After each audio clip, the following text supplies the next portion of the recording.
We're the Vinyl Verdict. I'm Jacob. I'm Michael. And today we're here to review Hell Wheels by Paul McCartney and Wings. It was recorded in August and September of '73. The sessions for Band on the Run were in Nigeria and in Lagos in the studio, and so they're not super well documented, so we don't even know exactly which days he was working on this song. And it was released in October of that year, so it was a really quick turnaround. Possibly within a month of recording it, it was out on the market. Strategically, it was included on the album Band on the Run in the US, but not in the UK, which is the way McCartney wanted it. This is kind of the bridge, in my mind, between early Wings and prime Wings, Denny, Linda, and Paul.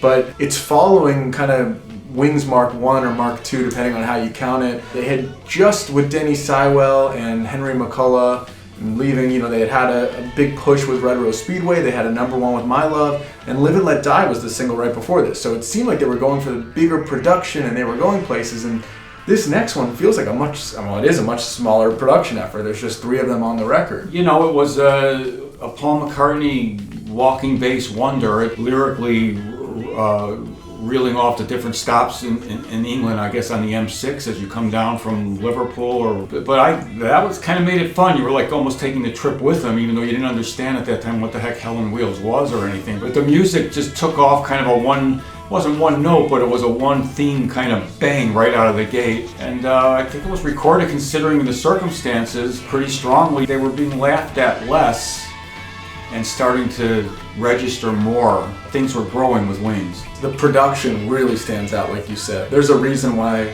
Paul McCartney's never played this live, even though it's a great rocking song. Very hard to reproduce. It was produced so well.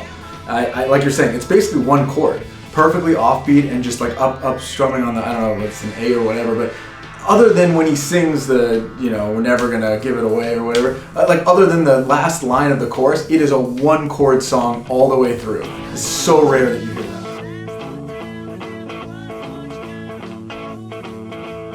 And the one time he doesn't, I always think it's kind of like Paperback Writer, where they hold the note. In this case, there's a synth too.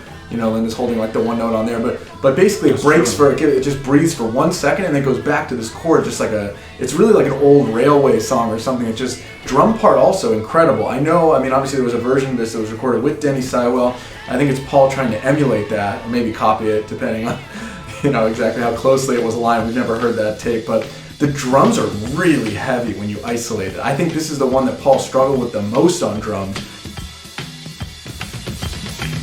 because it's like a shuffle beat and it's really fast. I think it's overdubbed, because when you hear those snare fills, he's still doing the same stuff on the bass drum and the cymbals, and it sounds like he has 4 hands or something. So I think it's at least 2 drum parts, maybe more, overdubbed, but gives it a really full percussive sound that works with how trebly the guitar is. And again, not something you can reproduce live very well. Fumbling on guitar, which I love that one part before the chorus. One time when you just hear him sliding down the whole neck of the guitar, and then another time going all over the place. And so not really dissonant sounding lead guitar parts, that he's gonna go even more in that direction in the second half of Wings here. But I love the accent he does in it. I think he only does it here, maybe Temporary Secretary, where it's a little bit angsty and whiny. And I think the chorus melody is so strong.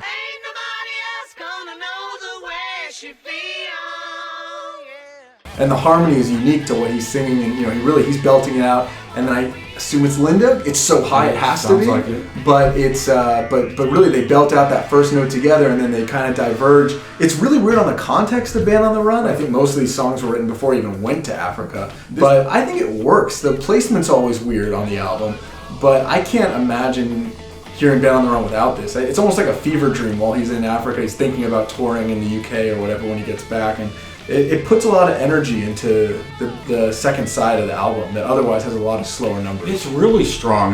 Coming after, generally speaking, Red Rose Speedway, which was considered a step in the direction of a fuller sound, Hell on Wheels had a new strength to it and vibrancy to it. It was a top 10 hit roughly on both sides of the Atlantic, and I think that's because people were acclimating to a different sound for Paul, but it has an important part in his discography because it's like the first genuine rock song that he released on a single. Doing the throwback to Sailor Sam, which is the other reason I think they put it on the album. That's a good point. It's a fun touring song, and you hear him drive away at the end almost too. He's counting it off, and you hear it fading out. But I love it. we could have a longer discussion about whether or not it belongs on Band on the Run, but great song from that era. B-side is Country Dreamer, which was actually recorded a year earlier in September of 72. These country-ish songs being on the B-side of McCartney singles. I think we had I Lie Around on the previous single, Live and Let Die. Sally G is going to be on the B-side of Junior's Farm. So this is a little bit of a pattern where he maybe saves these up and puts The other side of the apple. But it was really recorded during Retro Speedway. Love Country Dreamer, always loved it. It was a hit with me right away, and I didn't mind the country-ish twang to it. It's beautifully done, and it's a beautiful melody to me, and I always love the words. It was a great contrast with Helen Wheels on the other side also. I love the harmony in it, and maybe I'm in a minority, but I always love Linda's voices in these songs. Most of the time, I thought it was Paul arranging it, and I was very happy to hear the high harmonies, and I think she did fine. And it sets a beautiful setting. It's not just a soundscape, it's a landscape in your mind. You're going up a hill, you're in a river with your trousers rolled up. This is a guy at the peak of the world's attention with tremendous pressure on him, and growing up faster than anybody can usually, I think, could imagine. So there was almost a getaway. He let you into the country feel of everything, and I loved it at the time, musically and and lyrically. If Helen Wheels doesn't belong on Band on the Run, this definitely doesn't belong on Band on the Run. So I think putting it on the B-side was a good move. The world deserved to hear this in 73. So I liked hearing the harmonies too in the last verse with Denny that I didn't really hear, because the octave stuff is a little bit weird. Maybe I mean I love hearing him do the low verse and then an octave higher. Then there's a verse where he's singing both octaves. It's a little bit strange. I like the last verse where it's Denny doing a harmony to that. Much better. But for that reason also, after the first minute, it's kind of done everything that I want to hear, and I don't usually listen to the whole thing. It's a B-side. Yeah. The chorus never grabbed me on this one. I always thought it just didn't really say enough. The melody wasn't striking enough, maybe. It's a weird single, I think, again, because this is before Band on the Run is going to really, hit mainstream popularity with the Band on the Run single.